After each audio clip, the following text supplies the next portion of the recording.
Why? I tell you the truth, people. We want to have a tough heart, but we can't have a tough heart. Because really and truly, seeing the situation with Cavalier as a football person, as someone who loves football, and not only I think about my own personal bias, in which is Portmore United, I have to say, I do believe that this has been a tough period for Cavalier FC. And coming at them and pay the price, as a Rudolph Speed said, for being the champions of the Caribbean. Anyways, they're going to get into that. Big up on yourself, people. Smash the like button, hit the subscribe button. Hit the share button as well if you're feeling need to. Hopefully you guys are doing good and everything is okay. We're going to speak about the tough patch that Cavalier is going through. And we have some local statistics here, so I know me like bring up some local statistics. I don't like them little thing there. Alright, let me get into it. Where is it? Yeah. Alright, so for those who don't know, so far this month, right? Since the September 17th, September the 15th, we had three clubs in Jamaica participating in the CONCACAF Caribbean Champions Cup, or CONCACAF Caribbean Cup. Yeah. 3 clubs. Mount Pleasant, Cavalier, Onigat. 2 of those clubs basically drop out in the first round. Cavalier went all the way and win the competition. Now, based on the fact that they went all the way, it meant that some of their games were postponed during the league time. But it's not a case in which the games were postponed and they were not playing any football. The games were postponed and they had to be traveling and playing the CONCACAF Caribbean Cup, which technically I would say these are intense games, just the same as when they're playing in the Premier League.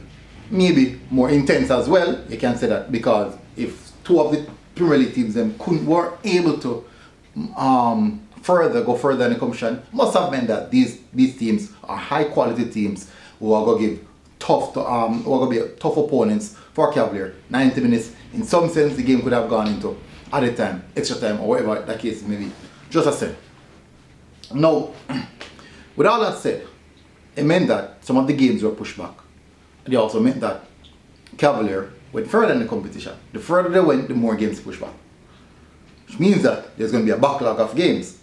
The problem here now where the PFGL is concerned is, when will these games be played? That is the major issue. Now listen to this. 90 days, 3 months. From September up until December. 3 months, right? In those 3 months, Cavalier played a total of, 18 games in 3 months. Averaging a game almost every 5 days. Remember, no. Almost every 5 days, they average a game. Almost every 5 days. Factoring traveling, factoring recovery, factoring training. Now, people are going to say, we have seen it done over Europe. Really? For what? For such a long extended time period? No, you don't see that. You really don't see that. And sometimes they do reschedule fixtures. And so, for example, in the event some of the Premier League teams would have advanced to the FA Cup or whatever cup they're playing, their fixtures would push back. Definitely would have been played the next time, because you don't want a time period to pass. Now, it also could be a case in which they want to meet the first round quota. They want a game to be played for the quota. Fine. You have to understand now that if that's not feasible, how are you going to work it out? What if both Cavalier are on it, or Mount Pleasant gone all the way to the final? That would be more games would have to be pushed back. Then what? Then what? So another argument could be made is that at the beginning of the season, before the season kickoff, these provisions should have been made so that we wouldn't end up in these circumstances. No, but guess what? It didn't happen. So at this present moment, I do believe that Rudolph Speed and Cavalier have a big or a strong case to say that, you know what, we're getting burnout. We're getting burnout. Protect us. Basically asking for protection. Basically asking for the protection. Now for me, I have to say that if I should be biased, I would say I would prefer to play a tired Cavalier team because I want to heighten my chance of winning the game. But if I should be fair, where competition is concerned, reschedule the game. Push it back next day. At least give them maybe a 1 week to recover. Then down the line you can backlog the games. But at least give them the opportunity to break, get the recovery, and then get the ball running again. So as this present moment, they are in a very, very tough spot. Now I did do some calculations. Let me see. Oh crap, don't tell me the calculations ain't gone. Yeah, the calculations ain't gone, people. But I did do the calculations, and basically when we look at my calculations, the closest team to them in regards to the amount of games played will have been Hornet. Cavalier played about 18 games, Hornet played about 15. Problem here is this: Cavaliers will be playing again Wednesday versus Montego Bay. That will push them further again and rejoin when everyone returns to the league coming weekend. So there's still a big gap and a big issue where Cavalier is concerned. So them still an overplayer. Now they lost some Chapelton Maroon. Many persons are laughing, say this or that. It's tough. If you even put away the rivalry or tribalism away out of it, you can look at it and say, no, what about the athletes? What about the players? What risk are these players running into? Where fitness is concerned, fatigue, this and that.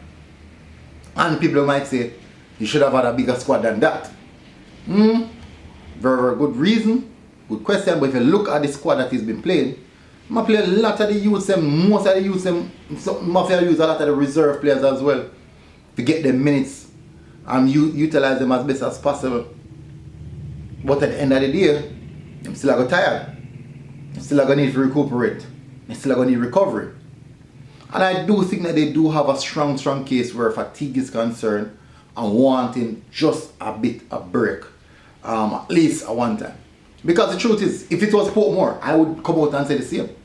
I would say, we need a break. I would say the same. So not because it's a rival club, I can't say anything on it. And say that they don't have a strong reason. So I'm just being fair and honest. Now, the thing is they have to adhere to the fixtures. So if the fixtures come up for them play, they have to go play. But I do think that they are going through a tough patch. And competitions, either competitions, must can work out something.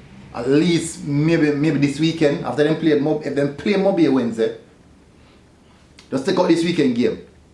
Then return back, and then now you double up next time. Let them double up next time, but at least give them the break here, because they haven't had any break from the competition start, and they play a high intense game every week, every 3 days, in some sense.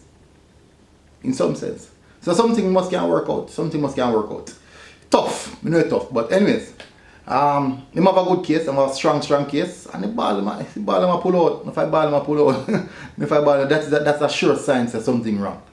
I have to look after the ball and people. We don't want to have a league where the champions, quote unquote, can't compete because of injuries and fatigue. We want the league to be nice. We want it to be competitive. We don't want to water down. We want to maintain the standard. Anyways, tell me one thing, people. Big up on yourself. Smash the like button. Hit the subscribe button. This is not just in a sense of a defense for Cavaliers. Let me make this clear. Yeah, it's more so my team could be in the same position, and we might need the same thing. Remember that last year the competition started late because Premier League started late. But this year, you have to remember, more games will be played. Last year 26 games. All I had a year was 26 games. This year 39 games. 39 games. So have a factor in that as well. We don't want to hurt the ball, we don't want to damage the players then. So let's protect the players then. Anyways, big up on yourself, people. Smash the like button, hit the subscribe button. See you guys again. Until next time, MG Sports TV. Our old people, God bless. Boom. And I mean.